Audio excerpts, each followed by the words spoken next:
નમસ્કાર પ્રણામ મિત્રો, જય માતાજી, જય શ્રી કૃષ્ણ।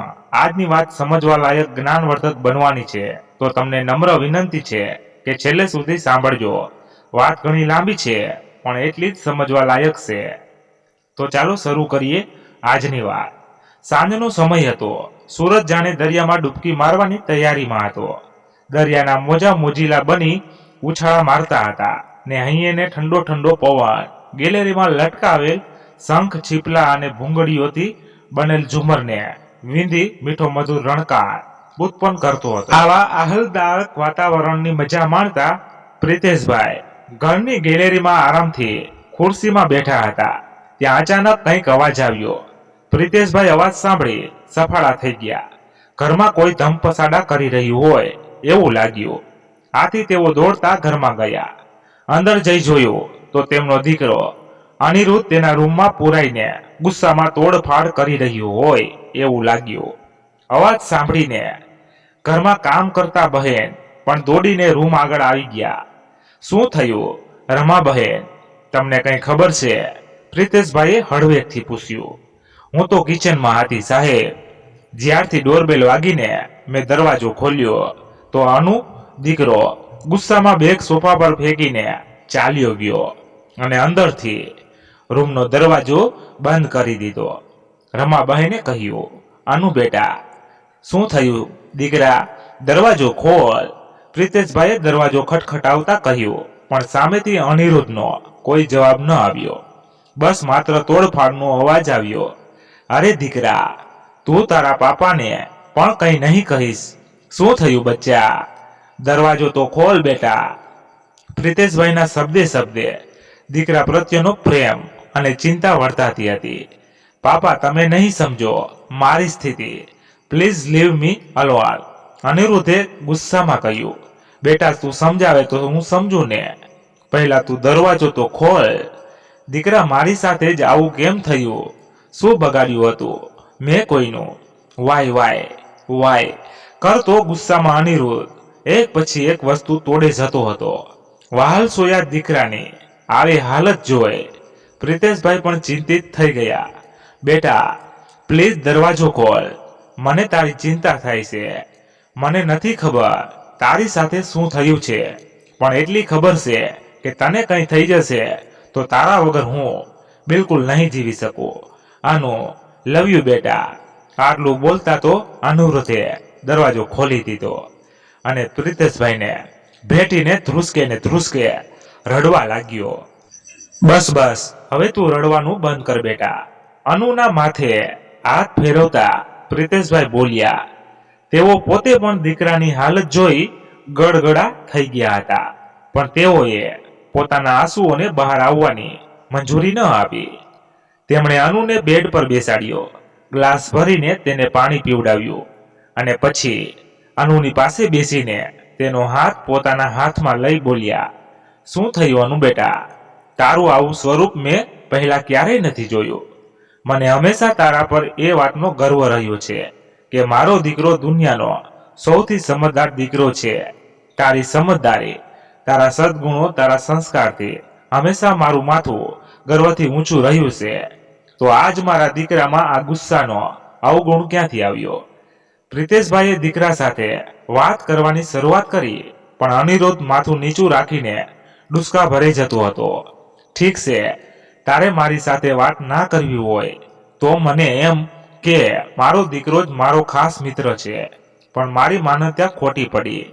તું મારી સાથે તારું દુઃખ તકલીફ નહીં વહેંચે તો પછી હું પણ મારી તકલીફો તને નહીં જણાવું। વધુમાં વધુ શું થશે? મને એટેક આવશે, બીજું શું થશે એ પણ સારું ને, જલ્દી તારી મમ્મી પાસે પહોંચી જાય। આટલું બોલી પ્રિતેશભાઈ ઊભા થઈ ચાલતા થયા। સોરી પાપા, પ્લીઝ આવું ના બોલો।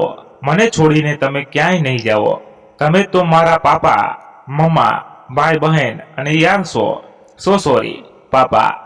અનિરુદ્ધ પ્રિતેશભાઈને પાછળથી ભેટીને બોલ્યો। પ્રિતેશભાઈએ અનુનું માથું ઝૂમીને ફરી તેને ભેટી પડ્યા। રમાભાઈ, ડાઇનિંગ ટેબલ પર જમવાનું પીરસો। આજ હું મારા હાથે મારા યારને જમાડીશ। જા દીકરા, તું મોટું ધોઈ ફ્રેશ થઈને ફટાફટ ડિનર કરવા આવ, જમીને નિરાતે વાત કરીએ। જમીને બાપ દીકરો દરિયા કિનારે ચાલવા નીકળ્યા. દરિયાના મોજા થોડી વારે બંનેના પગ ભીના કરે જતા હતા. પ્રિતેશભાઈ બોલે જતા હતા ને હજુ પણ અનિરુદ્ધ ચૂપચાપ જ હતો. શું થયું અનુ? કોઈ છોકરીએ દગો દીધો? પ્રિતેશભાઈએ અનુની સામે જોઈ ધીમેથી પૂછ્યું. પાપા, તમને કેવી રીતે ખબર પડી? અનિરુદ્ધે આશ્ચર્ય સાથે પૂછ્યું. તારો બાપ છું, તારી મમ્મી, ભાઈ બહેન, યાર બધું જ છું, તો મને ખબર તો પડી જ જાય ને. હસીને પ્રિતેશભાઈએ કહ્યું. પાપાની વાતથી અનુ પણ થોડો મલકાયો ને ફરી ગમગીન થઈ ગયો.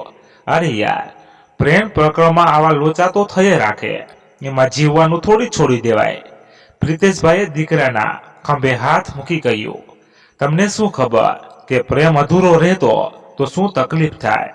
પાપા, આઈ લવ યુ હે, તેના વગર હું કેવી રીતે જીવીશ? અનુએ ગડગડા થઈ. કોણ છે એ છોકરી જેણે મારા લાડલાનું દિલ તોડ્યું છે? તમે તેને ઓળખીશો? પાપા, મારી સાથે જ કોલેજ કરતી અભ્યર્થના, જેને હું અભી કહું છું, એણે મારું દિલ નથી તોડ્યું, પણ મને કહ્યા વગર જ લંડન ચાલી ગઈ એની ફેમિલી સાથે. છેલ્લા 2 દિવસથી હું તેનો કોન્ટેક્ટ કરવાનો ટ્રાય કરું છું, પણ તેનો કોન્ટેક્ટ થતો નહોતો. આ તો હું તેના ઘેરે ગયો તો પાડોશીઓ દ્વારા જાણવા મળ્યું કે તેઓ હંમેશા માટે લંડન ચાલ્યા ગયા છે. આવું થોડી ચાલે, કીધા વિના જ આમ થોડી ચાલ્યા જવાય. અનુએ વ્યાકુળતાથી કહ્યું. શું અભ્યર્થના પણ તને પ્રેમ કરે છે? ઠાવકા થઈ. પ્રિતેશભાઈએ પૂછ્યું. ઓફકોર્સ પાપા, ઇનફેક્ટ સૌથી પહેલા તેણે જ મને લવ પ્રોપોઝ કરેલો. છેલ્લા 2 વર્ષથી અમે રિલેશનશિપમાં છીએ. અમારા વચ્ચે આજ સુધી કોઈ જ વાત છુપી નથી રહી. ખબર નહીં લંડન જવાની વાત કેમ તેણે છુપાવી, અનુએ કહ્યું. હોઈ શકે એ વાતની તેને પણ ખબર ન હોય, પણ કમસે કમ જવાની ખબર પડે પછી તો તેણે મને જણાવવું જોઈએ ને. પાપા, હું તેની સાથે વાત કર્યા વગર, તેને જોયા વગર વ્યાકુળ થઈ જાઉં છું. મને તેની આદત પડી ગઈ છે. છેલ્લા 3 દિવસથી હું તેની સાથે વાત કર્યા વગર કેમનો જીવું છું એ મારું મન જાણે છે. પાપા, તમે નહીં સમજી શકો મારી હાલત. મારો પ્રેમ તો અધૂરો રહ્યો ને. અનુએ રડમસ અવાજે કહ્યું. હું સમજી શકું છું તને દીકરા, પણ એક વાત યાદ રાખ, પ્રેમ ક્યારેય અધૂરો હોતો નથી, પણ પ્રેમ કરનાર વ્યક્તિ ન મળવાથી માણસ અધૂરો થઈ જાય છે. પ્રેમ કોઈ વસ્તુ નથી કે તે પૂરો કે અધૂરો રહે. પ્રેમ તો એક અદ્ભુત લાગણી છે જે એક આત્માને બીજા આત્મા સાથે જોડે છે. આ તમે કેવી રીતે કહી શકો છો? તમે પણ કોઈને આમ પ્રેમ કરેલો? અનુએ પૂછ્યું. પહેલા તો પ્રિતેશભાઈએ ઊંડો શ્વાસ લીધો અને થોડા મલકાયા. દીકરા સામે ઊભા રહી તેના 2 ખંભા પકડી કંઈક વિચારવા લાગ્યા. પછી તેમણે કહ્યું. ઘેર ચાલ, તને એક કહાની સંભળાવું. લગભગ 16 વર્ષ પહેલાની આ વાત છે. પ્રીત નામનો એક છોકરો હતો.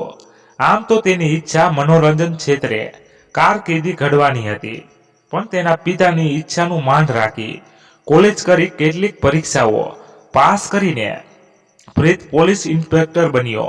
તેનું પોસ્ટિંગ અમદાવાદ જ થયું, જ્યાં તે ભણી ગણીને મોટો થયો હતો.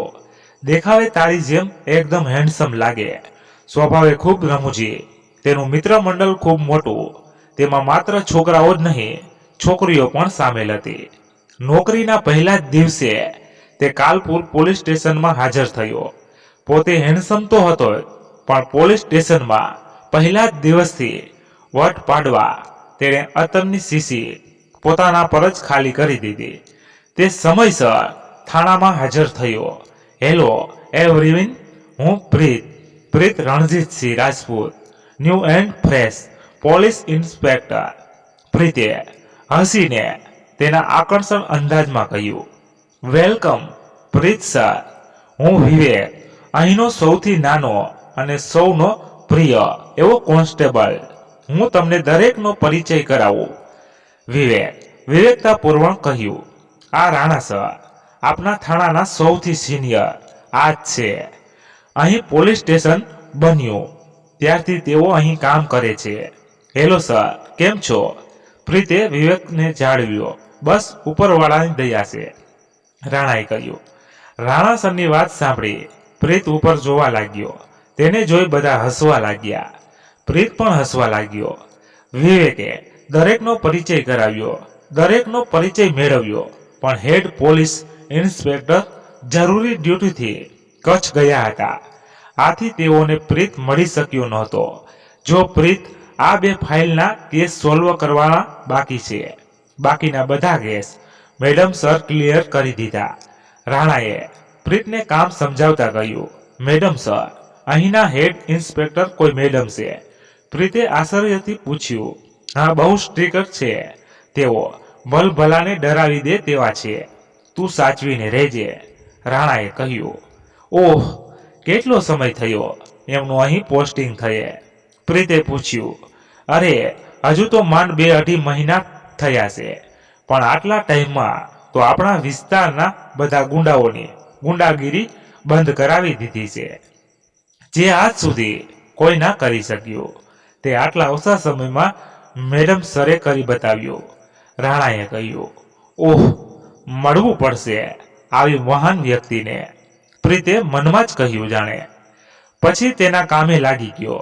નિત્યક્રમ પ્રમાણે પ્રીત રોજ સવારે કાંકરિયા મોર્નિંગ વોક કરવા જતો. એક દિવસ તળાવના કિનારે ટોળું જોયું તો તે દોડતો દોડતો ત્યાં ગયો. જાણવા મળ્યું કે કોઈ યુવાન પ્રેમ અધૂરો રહેતા જિંદગી ટૂંકાવવા તળાવમાં કૂદકો માર્યો. આટલું સાંભળતા એક સ્ત્રીએ કાંકરિયામાં કૂદકો માર્યો. પ્રીતને એમ કે આ સ્ત્રી પણ તે યુવાન સાથે જિંદગી ટૂંકાવવા તળાવમાં કૂદી છે. આમ વિચારી તરત જ પ્રીત તે સ્ત્રીને બચાવવા તળાવમાં કૂદ્યો. તે ફટાફટ તરતા તરતા તે સ્ત્રીને બંને હાથથી પકડી લીધી અને બોલવા લાગ્યો. આ રીતે મોતને વહાલું કરવું યોગ્ય નથી. દરેકના જીવનમાં મુશ્કેલીઓ અને સમસ્યાઓ આવતી જ હોય છે. હિંમતથી તેનો સામનો કરતા શીખો. પ્રીતે તે સ્ત્રીને સમજાવતા કહ્યું. અબે છોડ મને, તે સ્ત્રીએ કહ્યું. ના, હું તમને આમ મરવા તો નહીં જ દઉં. પ્રીતે કહ્યું. કોણે કહ્યું હું મરવા પડીશું? હું મરવા નથી પડી તળાવમાં. પેલા યુવાનને બચાવવા પડીશું. તું મને છોડ અને પેલા યુવાનને પકડ. તેને તરતા નથી આવડતું. તે યુવાન ડૂબીને મરી જશે. તે સ્ત્રીએ ચોખવટ કરતા કહ્યું. તે સ્ત્રીની વાત સાંભળીને પ્રીત તો બરાબરનો ભોંઠો પડ્યો. સોરી કહી પ્રીત પોતાની જ મૂર્ખામી પર હસી પડ્યો. ત્યારબાદ બંનેએ મળીને તે યુવાનને બહાર કાઢ્યો અને તેનો જીવ બચાવ્યો.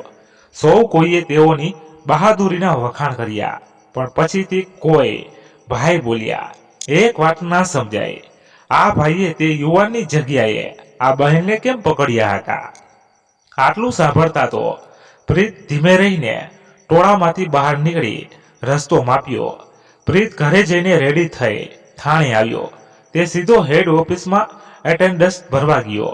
ટેબલ પર ચોપડો શોધતો હતો ત્યાં કોઈનો અવાજ સંભળાયો. તમે 13 મિનિટ અને 35 સેકન્ડ લેટ થયા છો મિસ્ટર પ્રીત. કોઈ સ્ત્રીનો રૂઆબદાર અવાજ આવ્યો. આ અવાજ તો ક્યાંક સાંભળ્યો હોય તેવું લાગે છે, મનમાં વિચારી પ્રીતે આજુબાજુ જોયું. ફાઇલ મૂકવાના ઘોડામાંથી ફાઇલ કાઢી ચેક કરતી કોઈ પ્રતિકૃતિ નજરે પડી. શરીરનો બાંધો ઊંચો અને મજબૂત હતો.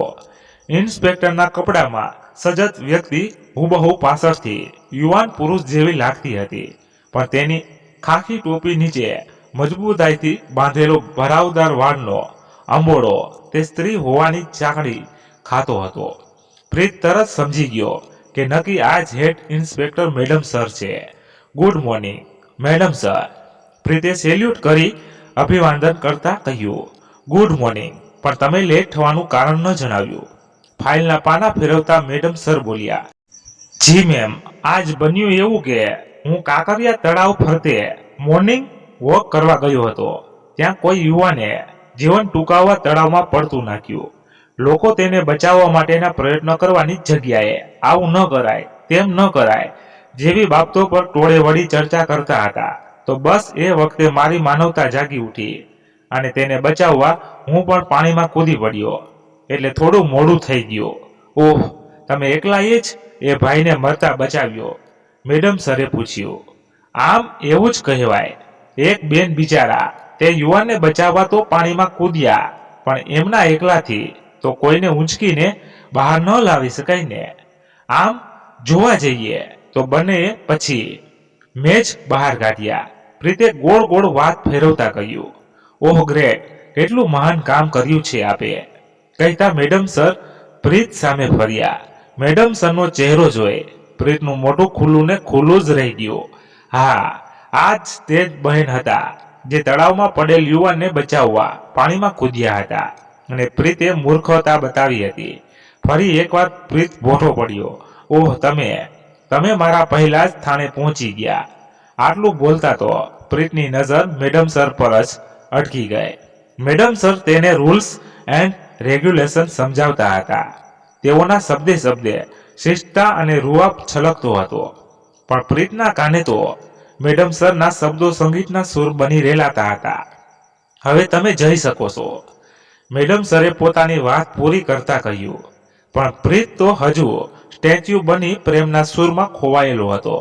મેડમ સરે ટેબલ પર હાથ પછાડીને કહ્યું, હેલો મિસ્ટર પ્રીત, આ પોલીસ સ્ટેશન છે, કોઈ બગીચો નથી. અહીં ઓલવેઝ એલર્ટ રહેવું પડશે. તમારો આવો વ્યવહાર અહીં થાણે નહીં ચાલે. પ્રીત જાણે ઊંઘમાંથી કોઈ મનગમતા સ્વપ્નમાંથી જાગ્યો હોય તેમ ચોંકીને વર્તમાનમાં આવ્યો અને યસ સર કહી સેલ્યુટ કરી ચાલતો થયો. 4 ડગલા ભરી તેને પાછળ વળીને જોયું. મેડમ સર ફરી ફાઇલોમાં વ્યસ્ત થયેલા જોઈ પ્રીત મીઠી મુસ્કાન સાથે પોતાના ટેબલ પર આવીને બેઠો.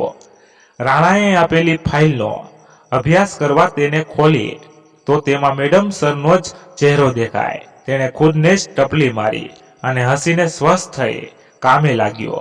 આજ પહેલીવાર પ્રીતનું હૃદય કોઈને જોઈ ગાર્ડન થયું હતું. પહેલી વખત કોઈને જોઈને ચારેકોર સંગીત રેલાયું હતું. આજ પ્રીતના યુવાન હૈયે પ્રેમની લાગણીઓના બીજનું વાવેતર થયું હતું. હવે સમય જ બતાવશે કે પ્રેમની લાગણીઓનો છોડ વિકસિત થશે કે મુરઝાઈ જશે. Hello ji sir. Okay sir madam.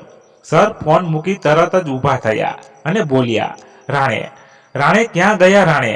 Madam sir 2 વખત રાણેના નામની બૂમ પાડી પણ રાણા આવ્યા નહીં. પણ પ્રીત દોડતો આવ્યો. જી મેડમ, શું થયું? કોઈ ઇમરજન્સી છે? પ્રીતે પૂછ્યું. રાણે ક્યાં છે? ખબર નથી, હમણાં તો અહીં જ હતા. શું થયું મને કહો ને. જલ્દીથી ગાડી કાઢો, 10 મિનિટમાં શાહીબાગ પહોંચવાનું છે. કમિશનરે તાત્કાલિક કોન્ફરન્સ માટે બોલાવ્યા છે. જી સર કહી પ્રીતે ગાડી કાઢી. મેડમ સર અને પ્રીત શાહીબાગ જવા રવાના થયા. મેડમ સરને પોતાની બાજુમાં બેઠેલા જોઈ પ્રીતના તો ધબકારા વધી ગયા. ગાડી ચલાવતા જ એક હાથ પોતાના હૃદય પર મૂકી ઊંડો શ્વાસ લીધો. 2-3 મિનિટ તો બંને ગાડીમાં શાંત રહ્યા. પણ પ્રીતથી ચૂપ રહેવાય નહીં. કઈ બાજુના છો તમે? પ્રીત વાર કરવાથી શરૂઆત કરી. અહીંની જ છું. ઓહ, હું પણ અહીંનો જ છું કહી પ્રીત થોડું હસ્યો. કાંકરિયા મોર્નિંગ વોક કરવા રોજ જાઓ છો? પ્રીતે પૂછ્યું. અહીંથી ગાડી વાળી દો, આ રસ્તે ટ્રાફિક નહીં નડે. જી કહી પ્રીતે ગાડી વાળી દીધી. પણ પ્રીતને મેડમ સરનો જવાબ મળ્યો નહીં અને પ્રીતે ફરી પૂછ્યું પણ નહીં. બંને કમિશનની કોન્ફરન્સમાં પહોંચ્યા. કોન્ફરન્સ હોલમાં 20-25 ઇન્સ્પેક્ટર અને સબ ઇન્સ્પેક્ટર બેઠા હતા. કોન્ફરન્સ શરૂ થઈ. હું તમને એક કોલ રેકોર્ડિંગ સંભળાવવા જઈ રહ્યો છું, જે ઇન્ડિયાના જાબાસ અને ઇન્ટેલિજન્સ જાસૂસ દ્વારા મળેલ ઓડિયો ક્લિપ છે. બાકીની ચર્ચા ક્લિપ સાંભળીને કરીએ. પોલીસ કમિશનરે ઓડિયો ક્લિપ ચાલુ કરી. હેલો સર, સલામ मालिकम. हो गया पाकिस्तानी एजेंट કહ્યું. क्या बात है, बढ़िया खबर सुनाइए. अब हिंदुस्तान में मौत का कहर आने से कोई नहीं रोक सकता. अब्बास मियाએ ખુશ થઈ કહ્યું. જે પાકિસ્તાનના આતંકવાદી પ્રવૃત્તિ કરનાર खलनायक હતો. आपका ड्रग्स में खतरनाक वायरस को मिलाकर दुश्मन देशों में आतंक फैलाने का आइडिया काबिल तारीफ है. आज गुजरात के अहमदाबाद में जहर फैला दिया. अब अगला टारगेट है राजस्थान का उदयपुर. पाकिस्तानी एजेंटे कहूं, उदयपुर में अभी जहर नहीं फैलाना, पहले गुजरात को तबाह होते देख ले. धीरे धीरे पूरे हिंदुस्तान को तबाह होते देखना है मुझे. बहुत घमंड है ना हिंदुस्तान को अपनी शक्तियों पर। इस बार उनकी कोई शक्ति काम नहीं आएगी। हा हा हा। अब्बास जोर जोर थी हंसवा लाग्यो। जी हुजूर, अब मैं रखता हूँ इधर की पल पल की खबर देता रहूंगा। खुदा हाफिज, खुदा हाफिज।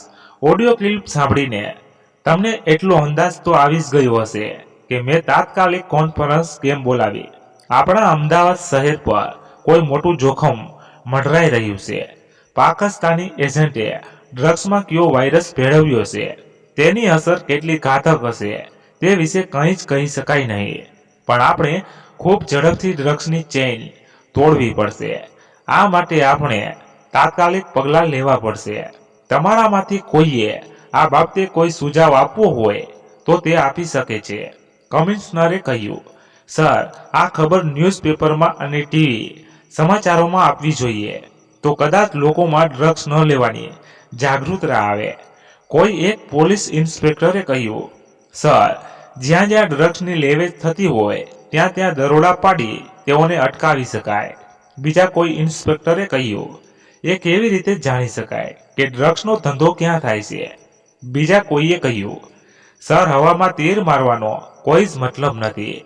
જે પગલાં લેવા હોય તે તાત્કાલિક લેવા પડશે। મારું માનવું છે કે ન્યૂઝમાં તો ખબર આપી જ દો, પણ શહેરમાં નાકાબંધી થવી પણ જરૂરી છે।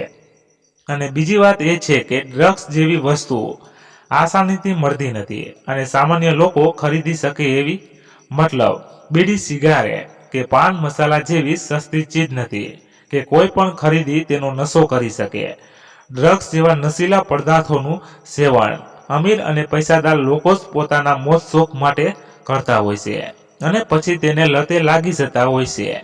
તો આવા લોકોને પકડવા મુશ્કેલ છે પણ નામુમકિન નથી। મેડમ સરે કહ્યું, તમે જે કહ્યું તેનાથી હું સહમત છું, પણ આવા લોકોને કેવી રીતે પકડશો? સુપ્રીતા ગોહિલ, કમિશનરે કહ્યું। સુપ્રીતા ગોહિલ, સુપી? હા, હું મેડમ સરને સુપી કહીશ। પ્યારથી પ્રીત મેડમ સરનું નામ સાંભળીને મનમાં જ મલકાયો। સર, મારી પાસે એક પ્લાન છે। જો તમે મને પરવાનગી આપતા હોય તો હું તેને અનુસરું। હું ગેરંટી આપું છું કે સવાર સુધીમાં ડ્રગ્સની આખી ચેન તોડી ડ્રગ્સની લેવેચ કરનાર દરેકને અહીં હાજર કરી દઉં। મેડમ સરે કહ્યું। મેડમ સરની વાત સાંભળીને પ્રીત તો અવાક જ રહી ગયો। તે મેડમ સરને ગર્વથી જોઈ રહ્યો, સાથે એ જાણવાની ઉત્સુકતા પણ હતી કે મેડમ સરના દિમાગમાં કયો પ્લાન છે। ત્યાં જ કમિશનર સર બોલ્યા, હા, જરૂરથી। પહેલા તમે પ્લાન કહો। મેડમ સરે સૌને પ્લાન સમજાવ્યો। સૌને તેમનો પ્લાન થોડો ઓકવર્ડ લાગ્યો, પણ જો તેને અનુસરવું તો જરૂરથી સફળતા મળશે। આ પ્લાનમાં સુપ્રીતાએ સૌ કોઈ સાથે આપશે। સુપ્રીતાને હું આ મિશનની જવાબદારી સોંપું છું। આશા રાખું છું કે જલ્દીથી જલ્દી આપણે ડ્રગ્સને લોકો સુધી પહોંચતા અટકાવી શકીએ અને મોટા સંકટને ટાળી શકીએ। કમિશનરે કહ્યું। સેલ્યુટ કરી સૌએ કમિશનરનો આદેશ આવકાર્યો। કમિશનરના ગયા પછી સુપ્રીતાના કહ્યા પ્રમાણે દરેક પીઆઈ કામે લાગી ગયા। મેડમ સરના પ્લાન મુજબ સૌ કોઈ કામે લાગી ગયા। કેટલાક પીઆઈ ફોન રેકોર્ડિંગ કરવા લાગ્યા, કેટલાક વેશ બદલી ડ્રગ્સ કસ્ટમર બન્યા। પ્રીત સુપ્રીતા મેડમ અને બીજા નામી ઇન્સ્પેક્ટર સાથે કામ કરતો થયો।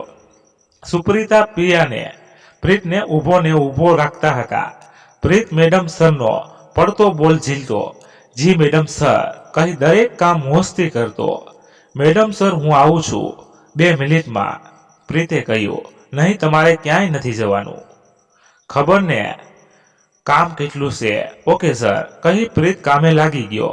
સુપીને કેવી રીતે સમજાવવું કે કેમ મારે બહાર જવું છે? પ્રીત મનમાં જ બબડ્યો। 4-5 ઇન્સ્પેક્ટર મેડમ સર સાથે મળીને કોલ્સની અને કસ્ટમર બની ગયેલ ઇન્સ્પેક્ટર પર લગાવેલ છુપા કેમેરાથી ડાયરેક્ટ દેખરેખ રાખતા હતા। 2 કલાકની મથામણ પછી પણ ડ્રગ્સની લે વેચ કરનારી કોઈ માહિતી મળી નહોતી। તેવામાં તેમાંથી એક ઇન્સ્પેક્ટર પર્સનલ ફોન આવતા બહાર નીકળ્યા। પ્રીત પણ તેમની પાછળ બહાર નીકળવા ઊભો થયો ક્યાં જાય છે? મેડમ સરે કહ્યું, ઇમરજન્સી છે, હવે મારાથી નહીં રોકાય. 1 નંબર, જવું જ પડશે. પ્રીત આંગળીનો ઈશારો કરી દોડ્યો, તો બોલો ને, વોશરૂમ જવું છે, જાઓ જલ્દી. સુપ્રીતા પણ મનમાં હસી ગઈ. પ્રીત હળવો થઈ બહાર નીકળતો હતો ત્યાં તેણે કોઈને ફોન પર વાત કરતા સાંભળ્યા. તેને તપાસ કરી તો આ તો એ જ ઇન્સ્પેક્ટર હતા જે મેડમ સર સાથે 2 કલાકથી કામ કરતા હતા. પ્રીત તરત જ મેડમ સર પાસે જઈ કાગળ પેન લઈ કંઈક લખવા લાગ્યો અને વિચારવા લાગ્યો. સુપ્રીતા મેડમ આ જોઈ વ્યાકુળ થયા. ઇમ્પોર્ટન્ટ કામ છોડી તમે અત્યારે કક્કો અને એબીસીડી લખવા કેમ બેઠા છો? મેડમ સરે વ્યાકુળતાથી કહ્યું. પણ પ્રીતે તેઓને કંઈ જવાબ આપ્યો નહીં અને પોતાનું કાગળ પર કામ ચાલુ રાખ્યું. સુપ્રીતા વધુ ગુસ્સે થઈ, પણ પ્રીત પર તેની કોઈ અસર ન થઈ.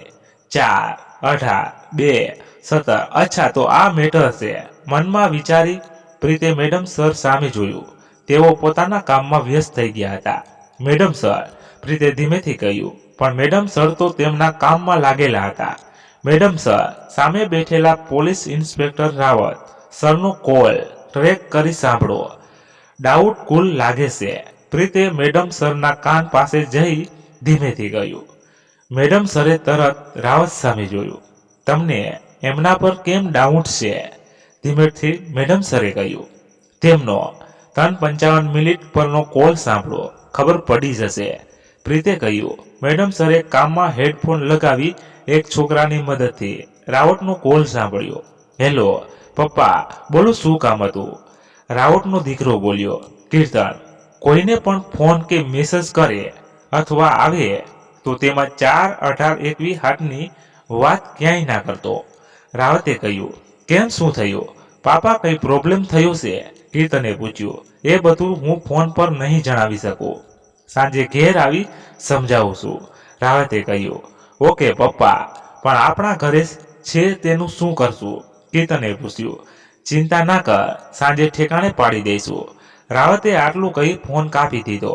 4, 18, 21, 7 મેડમ સરનામા મૂકે આ નંબર સાંભળી તરત રાવત સરે તરત સચેત થઈ મેડમ સર અને પ્રીત સામે જોવા લાગ્યા. પ્રીતે પોતે જે કાગળ પર એબીસીડી લખી હતી તે બતાવી. ક્રમ પ્રમાણે આલ્ફાબેટ્સ ગોઠવતા ડ્રગ્સ શબ્દ બન્યો હતો. આ જોઈ તરત જ સાથેના ઇન્સ્પેક્ટરને ઓર્ડર આપ્યો કે રાવતના ઘરે દરોડા પાડો. રાવત સરે ઘણા બહાના કાઢ્યા, પણ કોઈએ તેઓની એક ન સાંભળી. ઠોસ પુરાવાના આધારે રાવતના ઘરે રેડ પડી. 625 ગ્રામ ડ્રગ્સ, 7 દારૂની બોટલ અને થોડી માત્રામાં અફીણ મળ્યું. દરેક વસ્તુને જપ્ત કરવામાં આવી.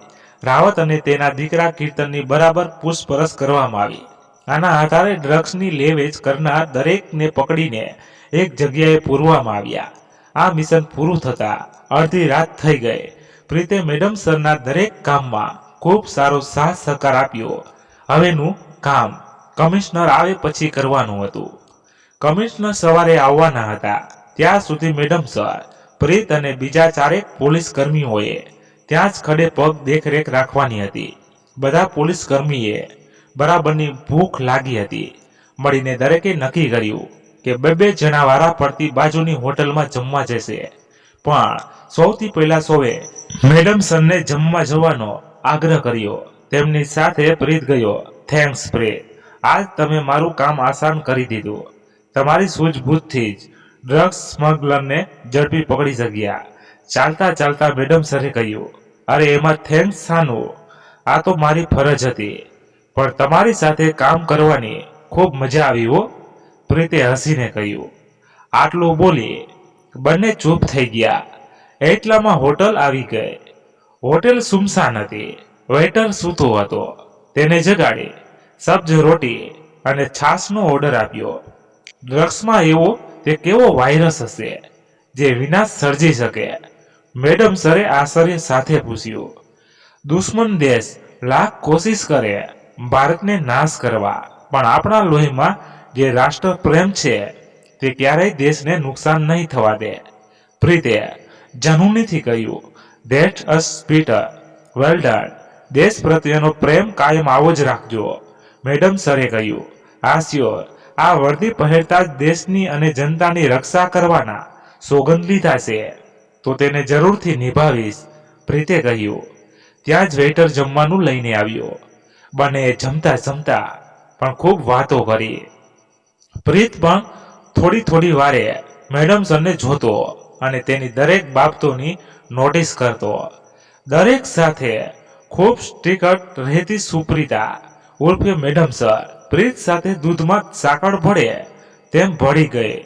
વાતોમાં ને વાતોમાં ક્યારે જમવાનું પતી ગયું ખબર જ ન પડી. કેટલા થયા? મેડમ સરે પૂછ્યું. રહેવા દો ને મેડમ, તમે દેશની સેવા કરો છો, તમારી પાસેથી મારે પૈસા ના લેવાય, હોટેલના ભાઈએ કહ્યું.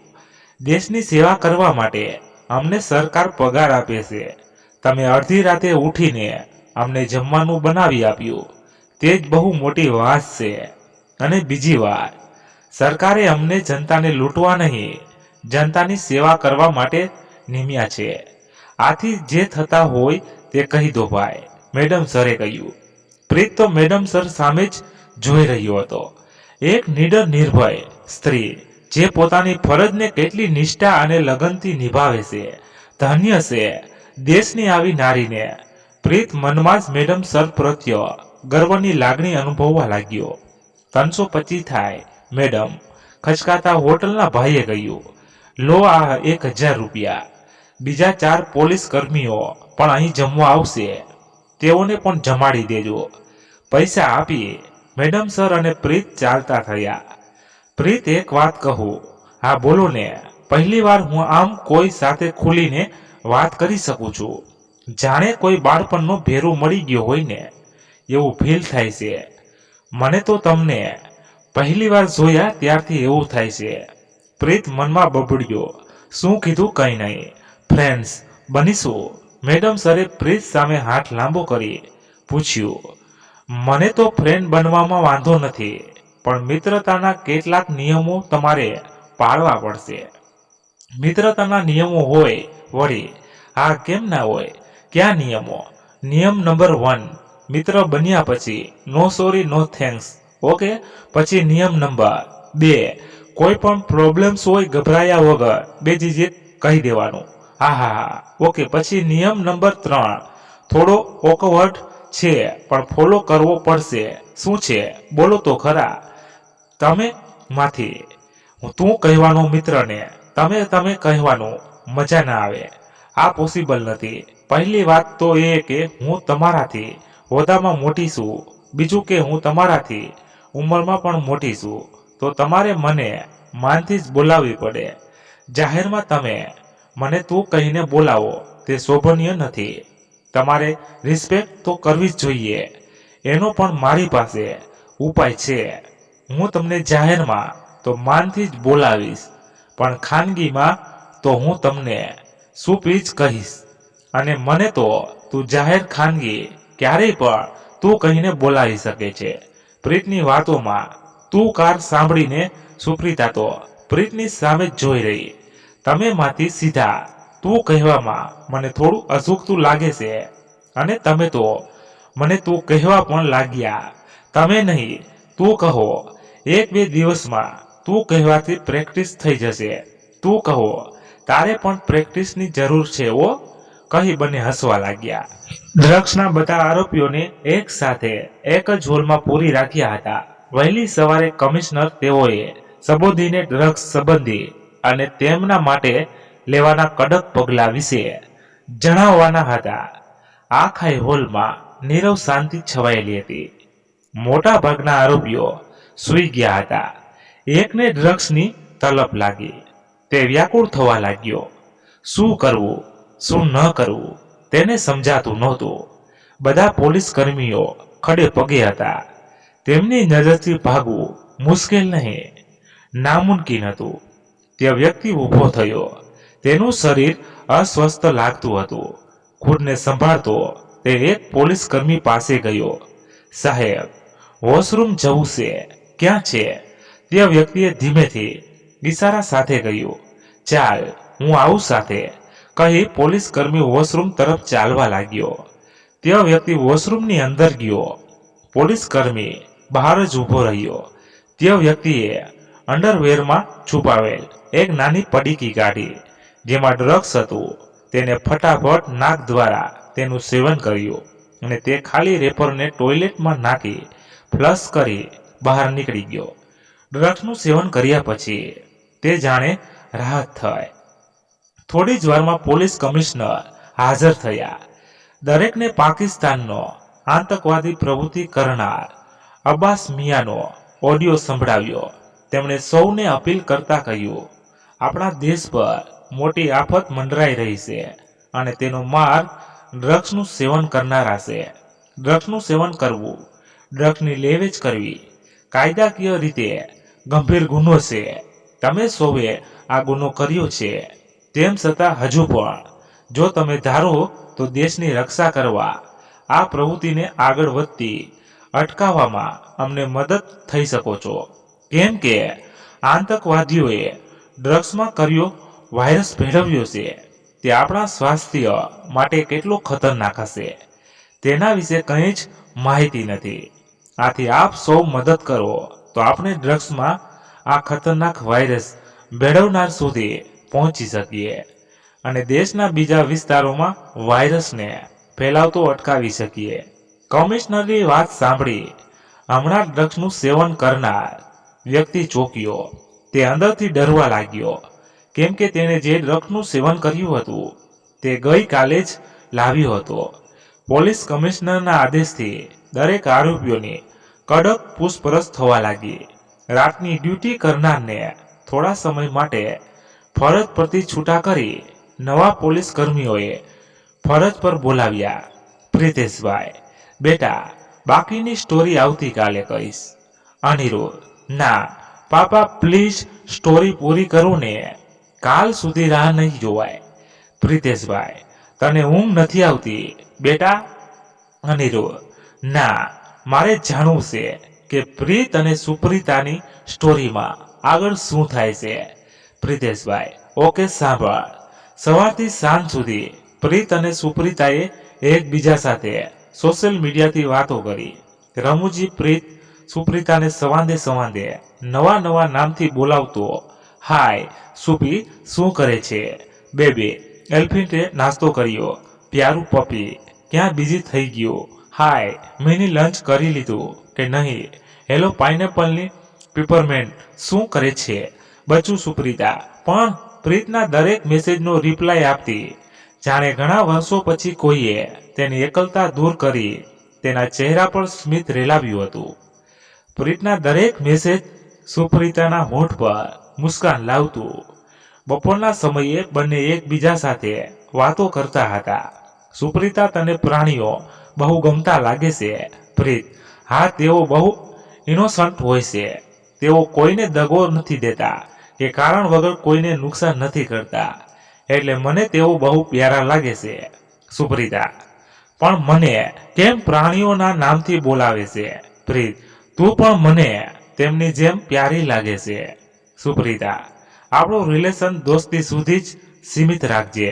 પ્રીત, કેમ કોઈને તું પ્રેમ કરે છે? સુપ્રીતા, ના હું મેરિડ છું અને મારે 1 વર્ષનો દીકરો છે. પ્રીત, ઓહ ગ્રેટ, કોણ છે તે ખુશ નસીબ માણસ જેને ક્યુટ બેબી એલિફન્ટ નસીબ થયું છે? સુપ્રીતા, તેઓ મારી સાથે નથી. પ્રીત, ઓહ સોરી, ભગવાન તેમની આત્માને શાંતિ આપે.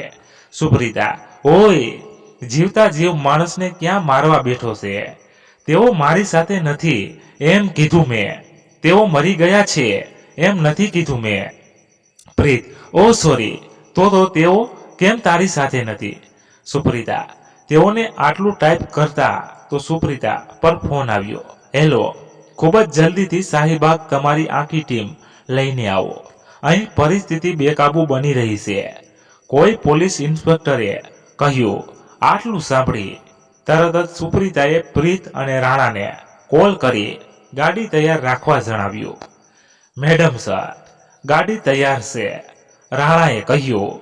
સુપ્રીતા, પ્રીત, રાણે અને બીજા 4 કોન્સ્ટેબલ ગાડીમાં ગોઠવાયા. રાણાએ ગાડીની સ્પીડ વધારી. થોડી જ વારમાં તેઓ ત્યાં પહોંચી ગયા, જ્યાં ડ્રગ્સના આરોપીઓને પૂર્યા હતા. તે 4 માળની બિલ્ડિંગ હતી. ચોથા માળે કોન્ફરન્સ હોલ હતો, જ્યાં આરોપીઓને પૂર્યા હતા. ફટાફટ બધા ચોથા માળે પહોંચ્યા. પ્રીત તો સુપ્રીતાને જોઈ જ રહેતો. તેનું ધીરંગ ગંભીર રૂપ પ્રીતને બહુ ગમતું. રાણાએ દરવાજો ખોલ્યો. ત્યાંનું દ્રશ્ય જોઈ સૌ અવાક રહી ગયા. 2 વ્યક્તિઓ લોહી લુહાણ હાલતમાં ઢળી પડ્યા હતા. કેટલાકને બાથરૂમમાં પૂરી રાખ્યા હતા. તેના દરવાજા બહાર ઘણા પોલીસ કર્મચારીઓ દરવાજો બંધ કરીને સુરક્ષા માટે ગોઠવાયેલા હતા.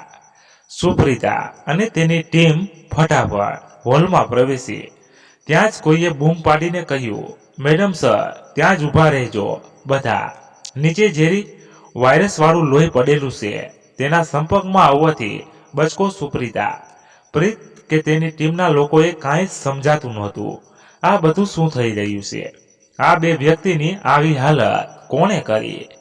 તેઓની ડેડ બોડીને હોસ્પિટલમાં પોસ્ટમોર્ટમ કરવા કેમ મોકલ્યા નથી? અને તમે લોકો બાથરૂમના દરવાજે કેમ ઊભા છો?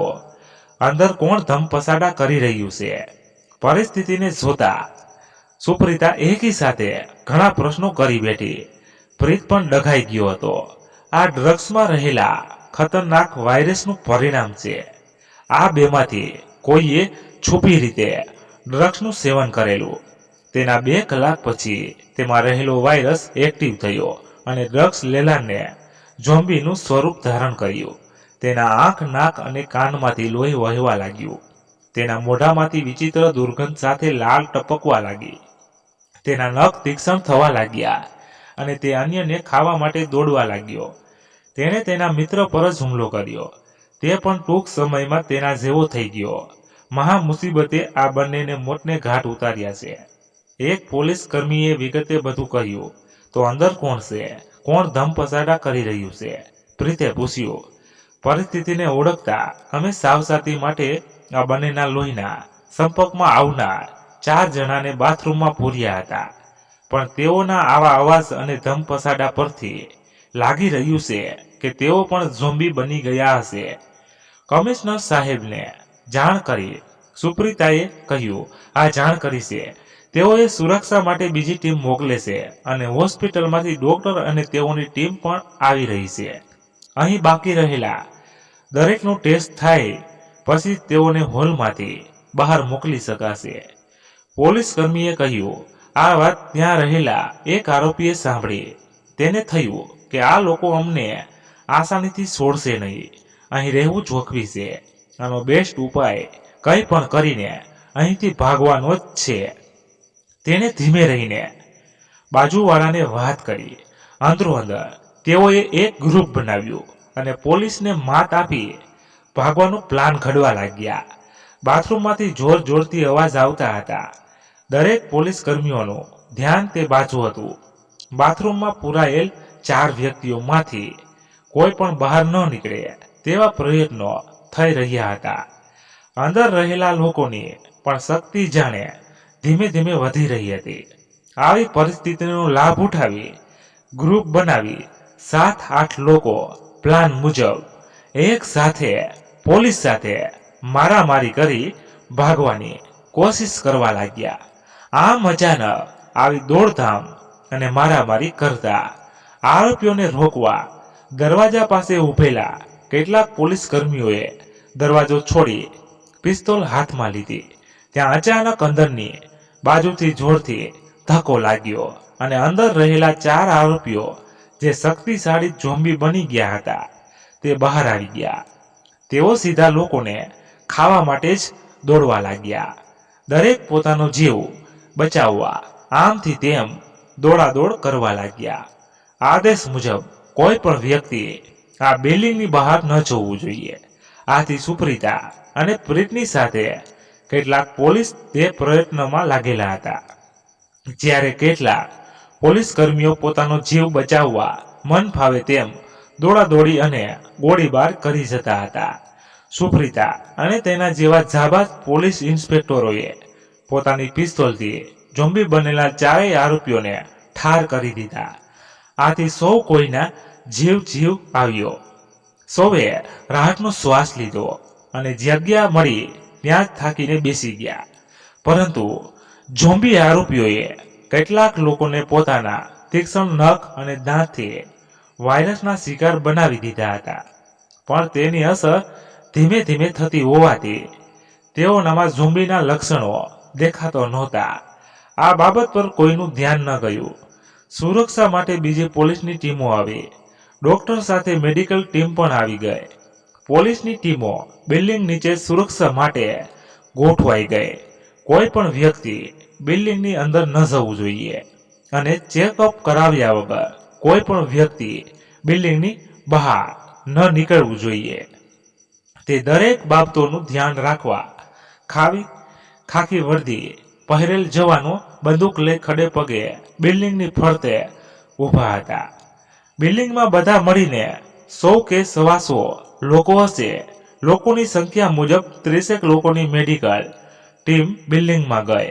મોટાભાગના લોકો ચોથા માળે ફસાયેલા હતા. થોડા આરોપીઓ અને પોલીસો ત્રીજા માળે આવ્યા હતા. મેડિકલ ટીમે નીચેથી ચેકઅપ કરતા ઉપર જવું.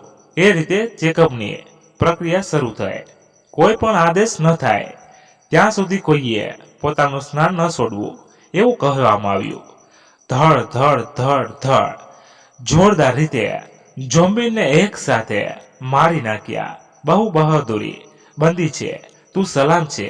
તારા જેવી નારીને સલામ ભરતા પ્રીતે બાજુમાં દિવાલના ટેકે બેઠેલી સુપ્રીતા સામે જોઈ કહ્યું, થેન્ક્સ, પણ મેં કંઈ નવું નથી કર્યું. બસ મારી ફરજ બજાવી છે. સુપ્રીતાએ હસીને કહ્યું, એક વાત પૂછું? પ્રીતે કહ્યું, આ પૂછ. તારા હસબન્ડ તારી સાથે કેમ નથી રહેતા? બહુ લાંબી કહાની છે, પછી કહીશ. કેમ અત્યારે તારે શું કામ કરવાનું છે?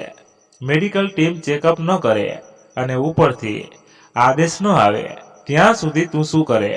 ઝોમ્બીની જેમ ધડ ધડ ધડ માખીઓને મારીશ. નાટકીય અંદાજમાં પ્રીતે કહ્યું, તું બહુ ફની છે યાર. તું જાણીને શું કરીશ? સુપ્રીતા હસીને બોલી, તેઓની લાઈફમાં કોઈ બીજી સ્ત્રી હતી. સુપ્રીતાએ કહ્યું, આ વાતની તને ક્યારે ખબર પડી? લગ્નની પહેલી જ રાતે. હકીકત જાણીને હું ખૂબ ગુસ્સે થઈ હતી. પરિવારના દબાણથી તેઓએ મારી સાથે લગ્ન કર્યા હતા.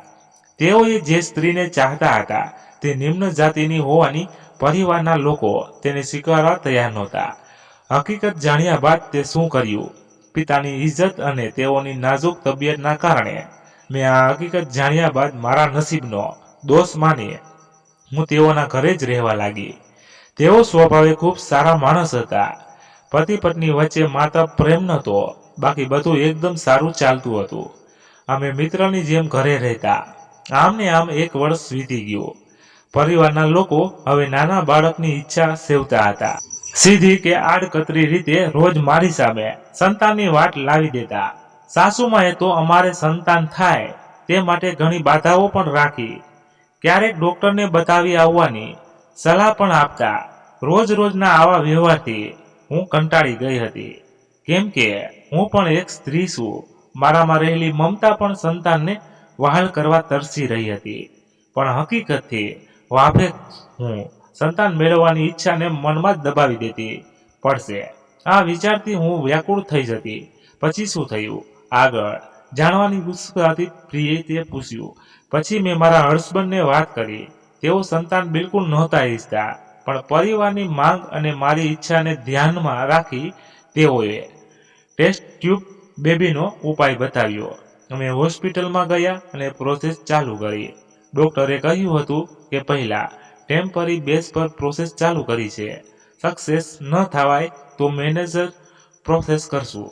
થોડા દિવસ પછી જ્યારે હું જોબ પરથી ઘરે ગઈ તો મને બેડરૂમમાંથી એક ચિઠ્ઠી મળી જે મારા હસબન્ડે લખી. ચિઠ્ઠી શાની ચિઠ્ઠી હતી? તેમાં લખ્યું હતું કે મને માફ કરજે સુપ્રીતા, હું તને પ્રેમ ન આપી શક્યો. હું આ ઘર છોડી જાઉં છું. ઇન્ડિયાથી ઘણે દૂર. મને શોધવાની કોઈ કોશિશ ના કરતા. હું જેની પણ સાથે છું બહુ ખુશ છું.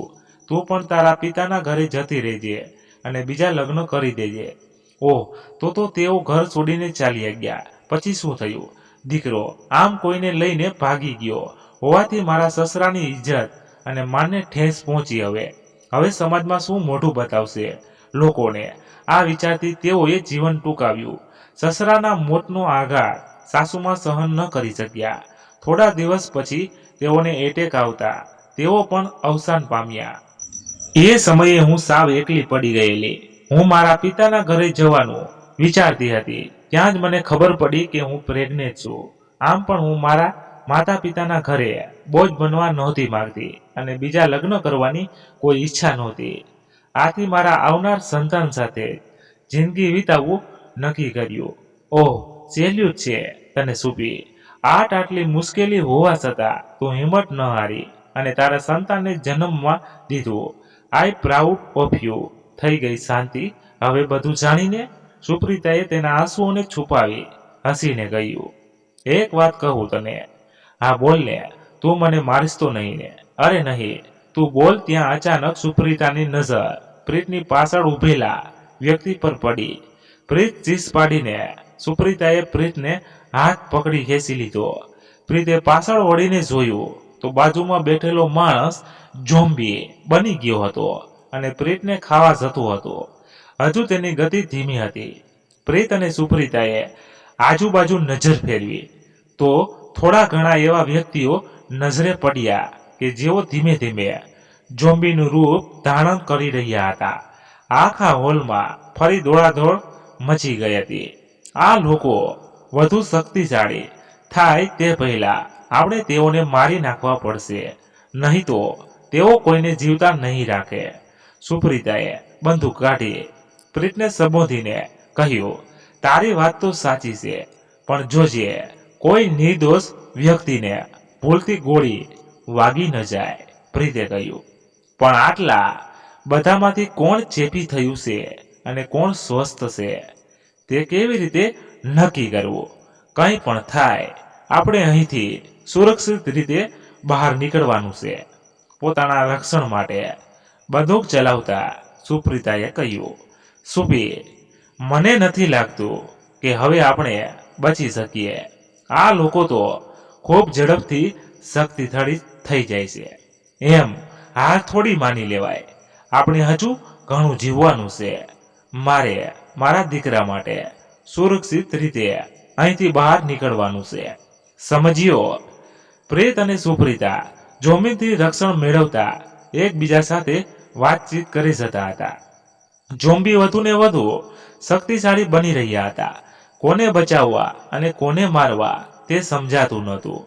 બહાર ખબર પડતા જ કોઈએ હોલનો દરવાજો બહારથી જ બંધ કરી દીધો, જેથી કોઈ બહાર આવીને ખતરનાક વાયરસ ફેલાવે નહીં.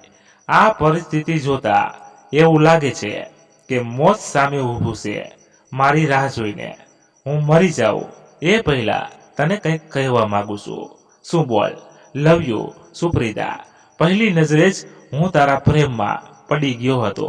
મર્યા પછી ભૂત થઈને તારી આજુબાજુ ભટકવું એના કરતાં જીવતા જીવ જ તને કહી દઉં, જેથી મર્યા પછી મારા આત્માને શાંતિ મળે.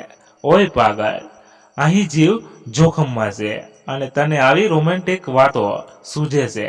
અહીંથી જીવતા રહીશું તો સાથે જીવશું. સાચ્યું? તું જીવીશ ને મારી સાથે, મારી જીવન સંગીની બનીને. પ્રીતે હરખાઈને કહ્યું, હા, પણ પહેલા જીવ બચાવ, પછી સાથે જીવવાની વાત કર. ત્યાં ઝોમ્બીનું ટોળું તેઓ તરફ આવ્યું. તેઓથી બચવું ખૂબ મુશ્કેલ હતું. બંનેએ આજુબાજુ નજર ફેરવી. એક કાચની બારી હતી. તેની બહાર ગેલેરી જેવી 3-4 વ્યક્તિ ઊભા રહી શકે તેટલી જગ્યા હતી. સુપ્રીતાએ પ્રીતને બારી ખોલી બહાર ધકેલ્યો. તે સમયે તેની નજર બારી પાસે લટકેલ ફાયર સેફ્ટીની બોટલ પર ગઈ. સુપ્રીતાએ પોતાની તરફ આવતા ટોળા સામે કાર્બન ડાયોક્સાઇડનો ગેસ છોડ્યો. આથી તેઓ થોડા પાછા ધકેલાયા. સુપ્રીતા બારી બહાર આવી બારી બંધ કરી દીધી. બંને રાહતનો શ્વાસ લીધો. બંને એકબીજાને ભેટી પડ્યા. તેઓએ ઉપરથી બૂમ પાડી નીચેથી મદદ માંગી. રેસ્ક્યુ ટીમ મોટા હાઇડ્રોલિક વાહન દ્વારા તેઓને બચાવવા બારી તરફ આવી રહી હતી. બીજી બાજુ બારી પાછળ ઝોમ્બીનું ટોળું તેઓને ખાવા માટે બારી પર દબાણ કરી રહ્યું હતું. ત્યાં અચાનક સુપ્રીતાને કંઈક અણસાર થયો. તેણે પોતાનો હાથ તેના કાન પર ફેરવ્યો. તે સમજી ગઈ કે પોતે વાયરસનો શિકાર બની ગઈ છે, પણ તેણે પ્રીતને સહેજ પણ ખબર પડવા ન દીધી. રેસ્ક્યુ ટીમ મોટા ઊંચા વાહનમાં ચોથા માળની બારી પાસે આવી. ઉતાવળમાં સુપ્રીતાએ પ્રીતને જબરજસ્તી તે વાહનમાં બેસાડ્યો. પછી પ્રીતે સુપ્રીતા માટે હાથ લંબાવ્યો. સુપ્રીતાએ બંને હાથ સંતાડી પાછળ તરફ કરી ગઈ અને પોતાના કાનમાંથી આવતું લોહી આંગળી પર લગાવી પ્રીતને બતાવતા જોર જોરથી રડવા લાગી. રેસ્ક્યુ ટીમ સમજી ગઈ. આથી તેઓ વાહનને બારીથી દૂર કરવા લાગ્યા. સુપ્રીતા, મારું baby, elephant my love, please મને છોડીને ન જા. નાના બાળકની જેમ રડતા પ્રીતે કહ્યું, મારા દીકરાનું ધ્યાન રાખજે. તેને મા અને બાપ બંનેનો પ્રેમ આપજે. આવતા જન્મમાં આપણે જરૂર મળીશું. રડતા રડતા સુપ્રીતાએ કહ્યું. એવામાં શક્તિશાળી ઝોમ્બીના ટોળાએ બારી તોડી નાખી અને સુપ્રીતાને તે ટોળું ઘેરી વળ્યું. આ દ્રશ્ય જોઈ પ્રીત સુપ્રીતાના નામની મોટી બૂમ પાડી અને ધ્રુસકે રડવા લાગ્યો. જેને જીવન જીવવાની તીવ્ર ઈચ્છા હતી, મુશ્કેલી સાથે હિંમતથી લડવાની હામ હતી, તે સુપ્રીતા મોતને ભેટી. અને જેને મોતનો ડર નહોતો, જે દરેક ક્ષણે મોતને ભેટવા તૈયાર હતો, તે પ્રીત મોતને હરાવી જીવી ગયો. આ કુદરતનો જ ખેલ હતો. લોકોના હિતને ધ્યાનમાં રાખીને સરકાર અને આરોગ્ય ડિપાર્ટમેન્ટે ચારેય માળના કાર્બન ડાયોક્સાઇડ વાયુ છોડવામાં આવ્યો અને મોટી આફતને જળ મૂળમાંથી ખતમ કરી નાખી. પ્રીતે સુપ્રીતાના દીકરાને સાચવ્યો અને ઘણા લાડકોડથી ઉછેર્યો. તેને મા બાપ અને બાપનો બંને પ્રેમ પણ આપ્યો. ધન્ય છે પ્રીત અને તેની અંદર વહેતા પ્રેમને. પ્રીત ન હોત તો સુપ્રીતાનો દીકરો તો અનાથ થઈ જાય. અનુએ કહ્યું, દીકરા, પ્રેમના ખરા અર્થને જે સમજે છે તે દેવદાસ બની જિંદગી બગાડતા નથી કે નથી જિંદગી ટૂંકાવતા. તેઓ તો તેમના જીવન વ્યવહારથી પ્રેમને અમર બનાવે છે. હસીને પ્રીતેશભાઈએ કહ્યું. પણ તેઓની આંખોના ખૂણામાંથી અશ્રુ ડોકિયું કરવા લાગ્યા હતા. તમારી સ્ટોરી પરથી એવું લાગે છે કે પ્રીત બિલકુલ તમારા જેવો જ હશે સ્વભાવે. પાપા, હું તમને પ્રોમિસ આપું છું કે ભલે મને અભ્યર્થના મળે કે ન મળે, મારા દિલમાં તેના પ્રત્યેનો પ્રેમ અમર બનાવીશ અને નિરાશ ન થતા ખુશી ખુશી જીવીશ કોઈ માટે. પિતાને ભેટીને અનિરુદ્ધ બોલ્યો, સુપી, આઈ લવ યુ. જો મેં અનુને મા અને બાપ બંનેનો પ્રેમ આપ્યો છે અને જીવીશ ત્યાં સુધી આપીશ, પણ તું તારી પ્રોમિસ ભૂલતી નહીં. આવતા જન્મમાં તું મારી સાથે જીવીશ ને? દીકરાને ભેટતા ઉપર ટમટમતા તરલાઓને જોઈ પ્રીતેશભાઈના મનમાં જ બબડ્યા અને ભીના થયેલા આંખોના ખૂણાને લૂસી નાખ્યા. આ વાર્તા થકી મારે એ જ કહેવું છે કે પ્રેમ ક્યારેય અધૂરો નથી હોતો. બસ પ્રેમી ન મળવાની માણસ પોતાને અધૂરો માની બેસે છે અને હારી ક્યારેય જીવન ટૂંકાવી બેસે છે, અથવા તો દેવદાસની જેમ જિંદગી જીવવાનું ભૂલી જાય છે. આવું ન કરવો. જીવન ખૂબ જ અનમોલ છે એક વ્યક્તિ માટે. આ અનમોલ જિંદગીને બરબાદ ન કરવો, પણ કંઈક એવું કરવો કે તે પ્રેમ તમારા દિલમાં અને તમારી સાથે જોડાયેલ વ્યક્તિના દિલમાં હંમેશા વહેતો રહે. સ્ટોરી ગમે તો તમારા અનમોલ પ્રતિભાવો જરૂરથી આપજો. આપના સૂચના પણ આવકાર્ય છે. લાઈક શેર કરી દેજો અને તમને કેવી લાગે એ કોમેન્ટ જરૂરથી કરજો. ધન્યવાદ. ફરી મળીએ નવી વાર્તા સાથે. ત્યાં સુધી બધા મસ્ત રહો, તંદુરસ્ત રહો. જય માતાજી, જય દ્વારકાધીશ. હર હર મહાદેવ, હર હર મહાદેવ. જય શ્રી રામ, જય બજરંગબલી. તો મિત્રો, તમને આ વાર્તા કેવી લાગી એ કોમેન્ટ બોક્સમાં જરૂરથી કહેજો. ખાસ નોંધ, વાર્તાને અલગ દિશામાં ન જોવી અને થોડીક શીખ મળે એટલે વાર્તા બનાવવામાં આવી છે. ડ્રગ્સનું સેવન, દારૂનું સેવન, સિગારેટ એવા કોઈ સેવન ન કરવા જોઈએ. આપણા માટે બહુ હાનિકારક છે. જીવ જોખમમાં મુકાઈ જાય અને ફેમિલીનો પણ સાથે મુકાઈ જાય છે.